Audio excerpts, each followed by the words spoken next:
जय हिंद फ्रेंड्स। तो कैसे हैं आप लोग? I hope you all will be fit and fine.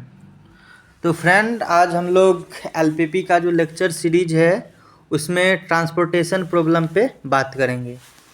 ये जो दोस्त ट्रांसपोर्टेशन प्रॉब्लम है, ये बहुत सारे यूनिवर्सिटियों में ऑपरेशनल रिसर्च नाम से पेपर होता है, उसके सिलेबस में है।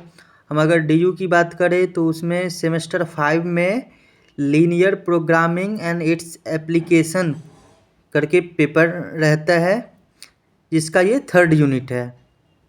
ओके फ्रेंड, और ये लेक्चर जितने भी आप डीयू की बात करें, बीएचयू की बात करें, या जितने भी सेंट्रल यूनिवर्सिटी या स्टेट यूनिवर्सिटी जिसमें कि बीए बीएससी ऑनर्स मैथमेटिक्स या बीएससी प्रोग्राम में जिन छात्रों के पास भी मैथ्स का पेपर होगा उनके लिए ये लेक्चर यूजफुल है।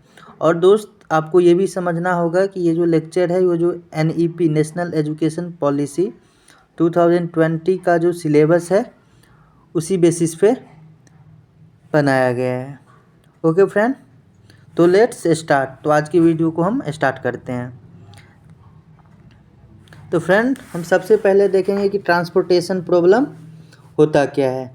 तो आप यहाँ पर देख रहे होंगे कि एक डेफिनेशन गिवन है, आप इसे हो सके तो याद कर लेना। बहुत सारे पेपर में आ जाता है कि define transportation problem and then solve.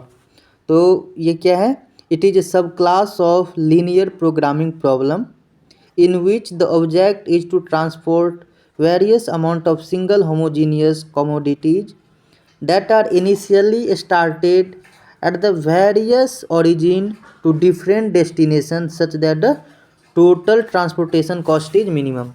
देखो फ्रेंड, ट्रांसपोर्टेशन प्रॉब्लम क्या, इससे पहले मैं एक चीज़ और बताना चाहूँगा। देखो, बहुत सारे लोग कहते हैं कि मैथ्स पढ़ के क्या होता है, क्या यूजफुल है। तो ये एक एलपीपी एक ऐसा पेपर है जो डेली लाइफ में जो आप वर्क करते हो उससे आप रिलेट करके इसे देख सकते हो। देखो, अगर कोई बिजनेसमैन है और उसका बिजनेस ट्रांसपोर्ट से रिलेटेड है, वो कोई प्रोडक्ट मैन्युफैक्चर करता है या गुड्स को एक प्लेस से दूसरे प्लेस पर भेजना है, तो वो बिजनेसमैन क्या चाहेगा कि जो मेरा जो ट्रांसपोर्टेशन का कॉस्ट हो वो मिनिमम हो, कम से कम में मेरा काम हो जाए। तो यहाँ पर डेफिनेशन यही कहती है कि जो ट्रांसपोर्टेशन प्रॉब्लम है वो एलपीपी यानी कि लीनियर प्रोग्रामिंग प्रॉब्लम का एक सब क्लास है। इसमें हम क्या बात करते हैं? जो ट्रांसपोर्ट होती है एक प्लेस से दूसरी प्लेस, यानी कि इनिशियली स्टार्टेड, यानी कि जब हम ट्रांसपोर्ट किसी चीज़ को करते हैं तो वह कहीं ना कहीं से स्टार्ट होता है, और at various origin to different destination, यानी कि डेस्टिनेशन हम इसे कहाँ पे पहुँचाना चाहते हैं किसी भी प्रोडक्ट को।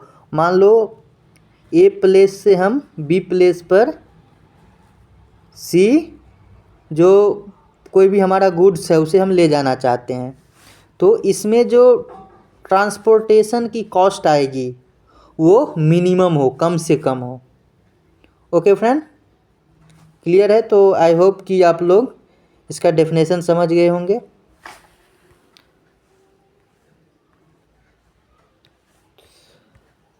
अब हम देखते हैं ट्रांसपोर्टेशन टेबल। इसका हम मैथमेटिकल मीनिंग देख लेते हैं कि ये देखो, यहाँ पर जो आपको ये दिखाई दे रहा होगा, ये एक टेबल दिखाई दे रहा होगा, ठीक है। ये जो यहाँ पर D1 D2 टू DN है, अप टू DN, ये क्या है? डेस्टिनेशन। और ये क्या है? डेस्टिनेशन D1 D2 ये। ओके फ्रेंड, और ये S1 S2 up to SN जो आपको दिखाई दे रहा है, ये क्या है? सोर्सेज। इसे आप सोर्सेज को ऑरिजिन भी बोल सकते हैं। बहुत सारे बुक्स में इसे ओ से भी रिप्रेजेंट किया गया है, तो आप इसे O1 O2 O3 से भी रिप्रेजेंट कर सकते हो। देन जब कोई भी ट्रांसपोर्टेशन प्रॉब्लम होती है उसमें क्या होता है? सप्लाई, यानी कि हमारे पास कोई भी प्रोडक्ट है, ठीक है, ए प्लेस से बी प्लेस पे जाना है और प्रोडक्ट सी है, तो जो बी प्लेस पे पर्सन है उसे कुछ ना कुछ रिक्वायरमेंट होगी, उसी को हम डिमांड यहाँ पे बोलते हैं। डिमांड, उसकी कुछ ना कुछ डिमांड होगी। और जो यहाँ पर भी जो ए प्लेस से ट्रांसपोर्ट किया जा रहा है, ये क्या सप्लायर होगा, जो कि प्रोडक्ट को सप्लाई कर रहा है, ठीक है। तो यहाँ पर जो हमारा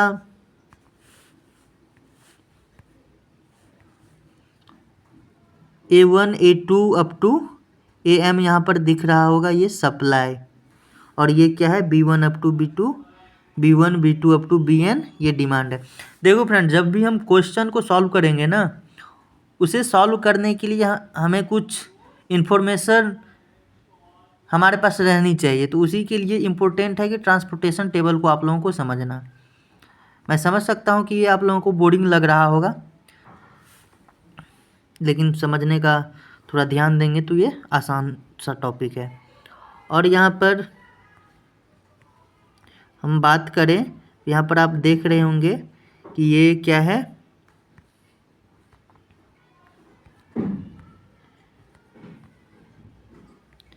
ये जो आपको दिख रहा होगा C1 C11 C21 up to CM1, इसे हम ट्रांसपोर्टेशन कॉस्ट बोलते हैं। क्या बोलते हैं?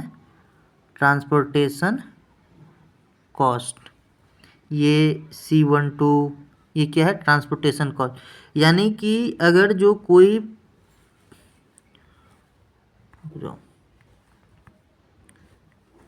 ये जो S1 सोर्स से D1 डेस्टिनेशन पे, S1 सोर्स से D1 डेस्टिनेशन पे जो हम गुड्स भेजेंगे, उसका जो कॉस्ट यहाँ पर ये गिवन है, ये C11 है।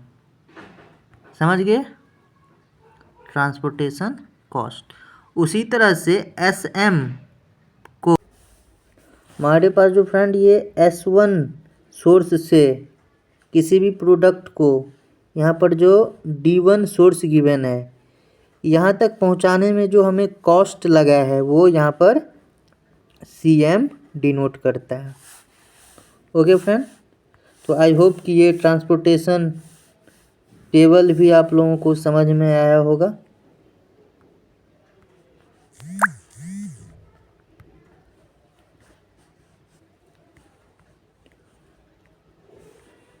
ओके फ्रेंड, तो अब हम ट्रांसपोर्टेशन प्रॉब्लम को सॉल्व करने से पहले हम देखेंगे कि एक थ्योरम है, छोटा सा थ्योरम, लेकिन ये इम्पोर्टेंट है। ये क्या कहती है? Necessary and sufficient condition for the existence of feasible solution to a general transportation problem. ये क्या कहती है friend? Necessary and sufficient condition for the existence of feasible solution to a general transportation problem is that total supply equal to total demand. देखो friend, ये यहाँ पर ये क्या है? ये डिमांड है हमारे पास। ये कितनी? B1 B2 up to BN, ये क्या? डिमांड है। और हमारे पास सप्लाई क्या है? A1 A2 up to AM। तो ये थ्योरम कहता क्या है? जो हमारे पास जो टोटल डिमांड है, टोटल डिमांड, ये टोटल सप्लाई के इक्वल होगा। यहाँ पर जो हमारे पास total demand equal to total supply. Okay friend, समझ गए? इसी को मैथमेटिकल टर्म में यहाँ पर लिखा गया है समेशन AI। AI हमारे पास क्या था? Supply up to I equal to 1 to M, which is equal to summation of BJ J equal to 1 to N। यहाँ पर BJ क्या था हमारे पास? डिमांड। तो इसी को मैथमेटिकल टर्म में ये लिखा गया है। ओके फ्रेंड, यहाँ तक क्लियर है? अब जो हम ट्रांसपोर्टेशन प्रॉब्लम को सॉल्व करेंगे, तो मैथमेटिक्स में होता क्या है फ्रेंड, किसी भी जो अप्लाइड मैथमेटिक्स का पार्ट है, उस पर जो हम किसी भी प्रॉब्लम को अगर डेली लाइफ में यूज करने के लिए जो उस पर मैथमेटिकल अप्रोच लगाते हैं, तो उसके लिए कुछ एजम्पशंस होती है।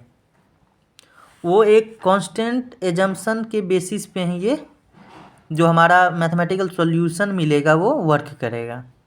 हमारे पास फर्स्ट क्या है, होमोजीनियस कमोडिटी बीइंग सप्लाइड।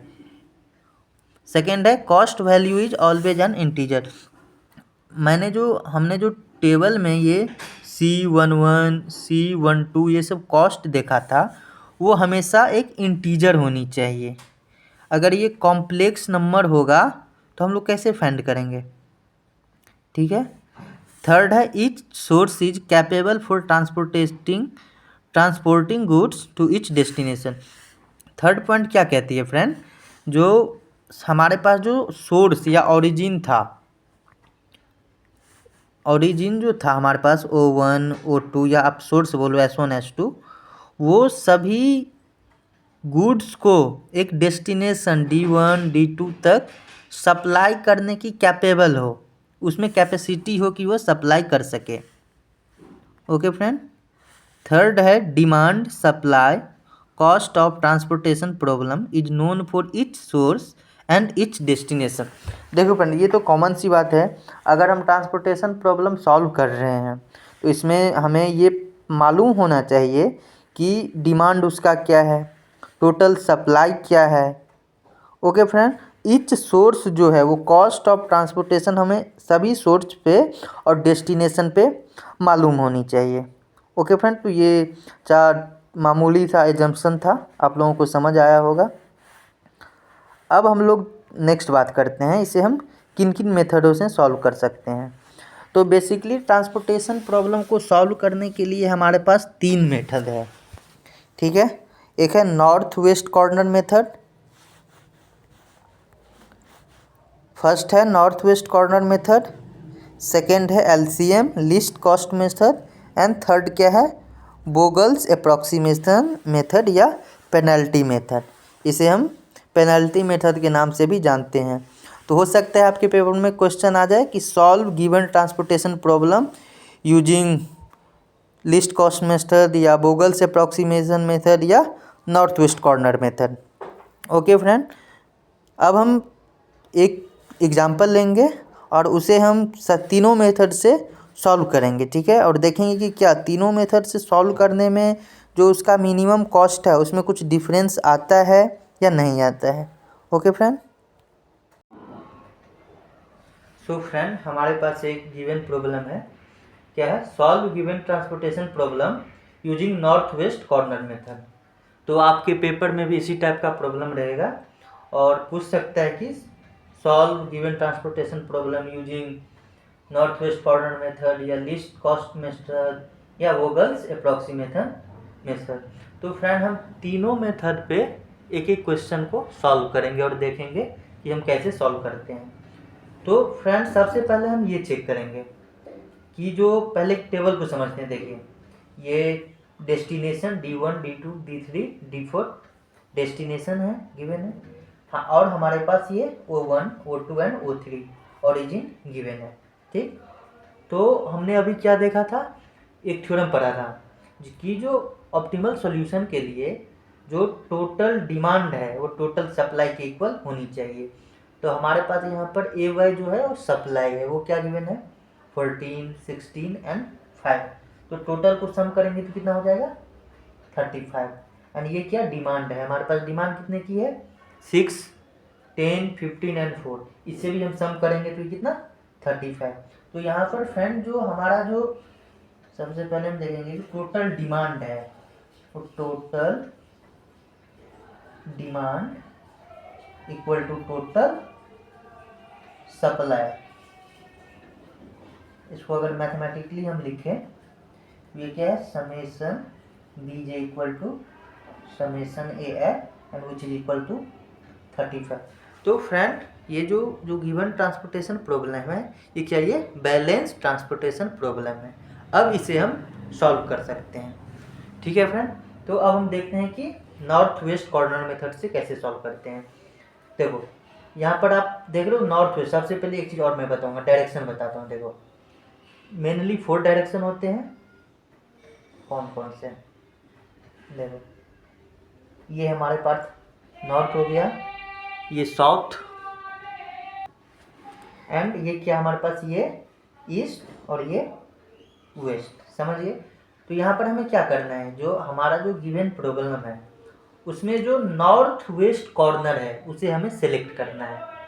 ठीक है, देखो इसमें नॉर्थ वेस्ट कॉर्नर कौन सा है, ये नॉर्थ हो गया हमारा, ये साउथ हो गया, तो नॉर्थ वेस्ट कॉर्नर ये है।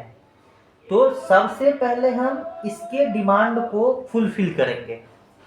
क्या करेंगे, नॉर्थ वेस्ट कॉर्नर की जो डिमांड है उसे हम फुलफिल करेंगे। यहाँ पर चेक करते हैं, देखिए इसकी डिमांड कितनी है 6 और यहाँ पे हमारा सप्लाई कितना है 14। तो टोटल हमारे पास सप्लाई करने के लिए 14 है और डिमांड 6 है। तो हम क्या इस डिमांड को फुलफिल कर सकते हैं, हाँ। तो यहाँ पर इसे हम 6 दे देंगे। ठीक है, इसको मैंने 6 डिस्ट्रीब्यूट कर दिया। 6 यहाँ पर देने के बाद क्या हो गया, देखो फ्रेंड, इसकी जो डिमांड थी वो ख़त्म हो गई, फुलफिल हो गई, तो इसे हम क्रॉस कर देंगे।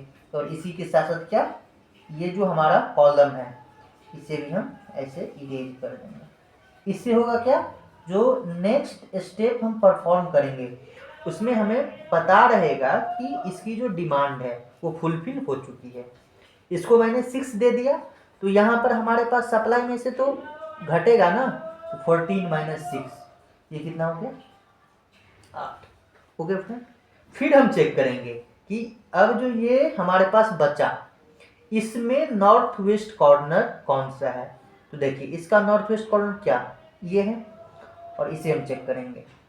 इसकी डिमांड कितनी है 10 है इसकी डिमांड, और हमारे पास इस रो में सप्लाई करने के लिए कितना है 8। तो एज्यूम करो तुम्हारे पास 8 मैंगो है, ठीक है, और सामने वाले को आपको 10 मैंगो देने हैं। क्या ये पॉसिबल है, नहीं ना। तो इसे हम 8 ही दे पाएंगे क्योंकि हमारे पास इस रो में मैक्सिमम 8 ही है। क्या इसे हम 8 जो है वो इसकी डिमांड दे देंगे।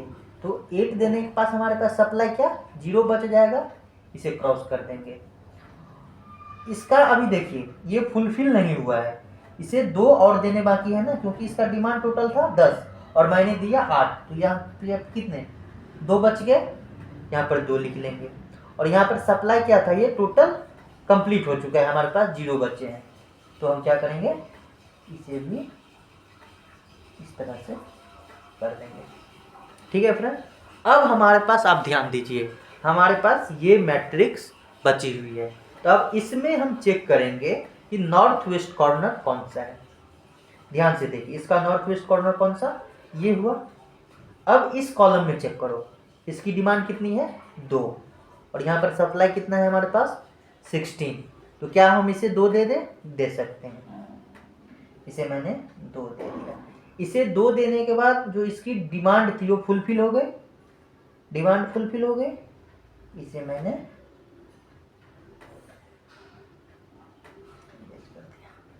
जब हमारे पास सप्लाई 16 थे 2 दे दिया तो कितना बचे हमारे पास 14।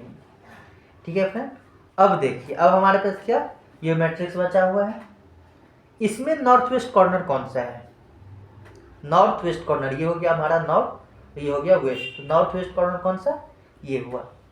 ठीक, अब इस कॉलम में हम चेक करेंगे कि इसकी डिमांड कितनी है। इसकी डिमांड कितनी है 15 और इस रो में हमारे पास सप्लाई के लिए 14 है। तो क्या हम 14 से ज़्यादा दे सकते हैं, नहीं ना। तो इसे हम मैक्सिमम 14 ही दे सकते हैं। अब देखो 14 देने के पास हमारे पास कितना 0, कुछ नहीं, इसे काट दिया। ठीक है, और यहाँ पर इसे तो टोटल 15 की ज़रूरत थी लेकिन मैंने इसे कितना दिया 14 ही, तो यहाँ पर 1 लिखेंगे, बच गया। ठीक, अब देखो हमारे पास ये बच्चे हैं। अब इसमें मैं नॉर्थ वेस्ट कॉर्नर को ढूंढूंगा, देखूंगा कि कहाँ पे है। ओके, ये है हमारा नॉर्थ वेस्ट कॉर्नर और इस रो कॉलम में हम देखेंगे कि इसकी डिमांड कितनी है। एक डिमांड है, सप्लाई 5 है, मैंने इसे 1 दे दिया। 1 देने के बाद क्या इसकी डिमांड फुलफिल हो गई, बस इसे हम ऐसे ही करें। क्या 5 था तो मैंने 1 दिया था, हमारे पास कितना बचा 4। ठीक, अब देखो ये जो लास्ट वाला बच गया उसमें ये 4 की डिमांड है और हमारे पास सप्लाई 4 ही है, तो मैं इसे 4 डिस्ट्रीब्यूट कर दूंगा। डन, ये भी इसकी डिमांड फुलफिल हो गई और मेरे पास जो सप्लाई था वो भी टोटल खत्म हो गया। ओके फ्रेंड, तो ये हमने ट्रांसपोर्टेशन प्रॉब्लम को सॉल्व किया। अब ध्यान दीजिएगा कि हमारा मेन मोटिव क्या होता था, मिनिमम कॉस्ट निकालना, उससे भी हम निकालेंगे। उससे पहले एक चीज़ बताता हूँ, देखो अगर यहाँ पर टोटल डिमांड और टोटल सप्लाई इक्वल नहीं होता तो क्या ये जो स्टेप हम किए हैं ये हो पाता? नहीं ना। इसीलिए यहाँ पर टोटल डिमांड और टोटल सप्लाई इक्वल होनी चाहिए। ठीक है फ्रेंड, अब इसे हम देखते हैं, इसका क्या मिनिमम कॉस्ट।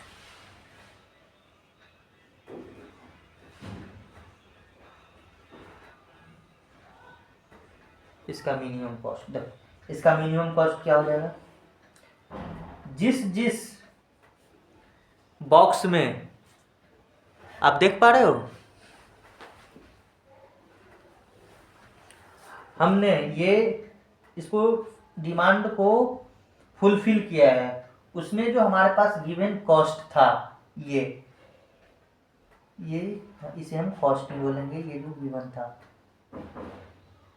उससे मल्टीप्लाई करके लिखेंगे, कितना इसको दिया 6 इंटू 6, उसे हम ऐड करेंगे। उसके बाद क्या है हमारे पास 8 इंटू 4, इसे ऐड करेंगे, कितना हो गया 2 इंटू 9 प्लस कितना है 14 into 2 plus 1 into 6 plus 4 into 2। इसे सॉल्व करने के बाद हमारे पास क्या है 128। तो इसका जो आंसर हो गया मिनिमम कॉस्ट, ये क्या हो गया 128। ओके फ्रेंड, अब हम सेम प्रॉब्लम को नेक्स्ट मेथड से सॉल्व करेंगे, लिस्ट कॉस्ट मेथड से, और उसमें हम देखेंगे कि जो दोनों का जो मिनिमम कॉस्ट है क्या इसमें कुछ डिफरेंस आता है या सेम रहता है। आई होप कि ये आपको समझ में आया होगा। सो फ्रेंड, हमारे पास ये सेम प्रॉब्लम है, इसे हम क्या लिस्ट कॉस्ट मेथड, जो हमारा जो सेकेंड मेथड था उससे सॉल्व करेंगे। सेम प्रॉब्लम है जिसे अभी हम नॉर्थ वेस्ट कॉर्नर मेथड से सॉल्व किए हैं, इसे हम फिर से देख लेते हैं। ये हमारे पास डी क्या है, डेस्टिनेशन, ये ओ क्या है, ओरिजिन्स, ये हमारे पास ए आई क्या गिवन है, टोटल सप्लाई, और ये जो हमारे पास वी जे है ये क्या है, डिमांड। ओके फ्रेंड, यहाँ पर भी हम वही काम करेंगे। सबसे पहले ये चेक करेंगे कि जो टोटल डिमांड है वो क्या टोटल सप्लाई के इक्वल है। तो यहाँ पर इसे अब जब सम करोगे 14 plus 16 plus 5 35, 6 plus 10 plus 15 plus 4 equal to 35। तो फ्रेंड यहाँ पर भी हमारे पास जो टोटल सप्लाई है वो टोटल डिमांड के इक्वल है। ठीक है, तो इसे हम सॉल्व करते हैं लिस्ट कॉस्ट मेथड से। यहाँ पर देखो, नाम से ही आप समझ रहे होगे क्या लिस्ट कॉस्ट, लिस्ट मतलब सबसे छोटा, और कॉस्ट जो हमारे पास गिवन है 6 4 1 5 8 9 2 7 4 3 6 2। तो सबसे पहले हम उस डिमांड को फुलफिल करेंगे जिसका जो कॉस्ट है वो सबसे मिनिमम है, यानी कि सबसे लिस्ट है। तो यहाँ पर आप चेक करो, इसमें 6 4 1 5 7 2 6 2 9 3 8 4, इसमें से सबसे मिनिमम क्या है 1 है। तो सबसे पहले इस कॉलम की जो डिमांड है या रिक्वायरमेंट है उसे हम फुलफिल करेंगे। तो इसको कितना चाहिए 15 चाहिए। ओके फ्रेंड, इसकी डिमांड कितनी है 15 और हमारे पास सप्लाई के लिए है 14। तो क्या हम 14 से ज़्यादा इसे दे सकते हैं, नहीं ना। तो इसे हम 14 दे देंगे। 14 देने के बाद देखिए यहाँ पर कितना हमारे पास बचा 0, इसे क्रॉस करके इसे ऐसे कर दें, और यहाँ पर कितना बच गया 1। ठीक है, अब हम फिर से चेक करेंगे, अब सबसे मिनिमम कॉस्ट किसका है। यहाँ पर अब ध्यान दो 2 और 2, यहाँ पर दो मिनिमम है ना। तो आप किसी में भी अलॉट कर सकते हो, किसी का भी डिमांड फुलफिल कर सकते हो। तो मैं यहाँ पे 2 को एज्यूम करता है, इसे क्या चाहिए 1 की डिमांड, और यहाँ पे हमारे पास कितना है 16। तो आसानी से इसे हम 1 दे सकते हैं। 1 देने के बाद क्या इसकी डिमांड फुलफिल हो गई, इसे हम कट कर देंगे और हमारे पास कितनी कितना बचा 15। ठीक है, अब फिर से हम चेक करेंगे कि अब हमारे पास सबसे लिस्ट कॉस्ट या मिनिमम कॉस्ट किसके पास है, कहाँ पे है। चेक करो, यहाँ पर 2 क्या है, वो लिस्ट है, सबसे मिनिमम है। तो इसकी डिमांड कितनी है 4, और हमारे पास सप्लाई कितना है 5। तो आसानी से हम इसे 4 दे सकते हैं। चलो इसे मैंने 4 दे दिया। 4 देने के बाद इसकी डिमांड फुलफिल हो गई, इसे हम कट कर देंगे। और हमारे पास कितना बचा 1। ओके फ्रेंड, अब फिर से हम इसे चेक करेंगे जो बचा हुआ है उसमें से सबसे मिनिमम कॉस्ट किसका है। मिनिमम कॉस्ट हमारे पास ये 3 है। ओके फ्रेंड, तो इसे कितनी चाहिए, इस कॉलम को 10 चाहिए, लेकिन हमारे पास है कितना, ओनली 1।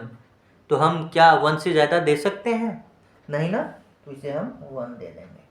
1 देने के बाद हमारे पास यहाँ पर कितना बचा, कुछ नहीं, 0। ठीक है फ्रेंड, और यहाँ पर कितना बचा, इसे इसकी डिमांड कितनी रह गई, 9 की डिमांड रह गई। ठीक है, अब इसे हम कट कर देंगे। समझ गए यहाँ तक। अब हम फिर चेक करेंगे, यहाँ पे देखो ध्यान से, जो अब सबसे मिनिमम कॉस्ट किसके पास है, 6, 4, 8, 4, 7। यहाँ पर फिर देखो 2 4 है ना।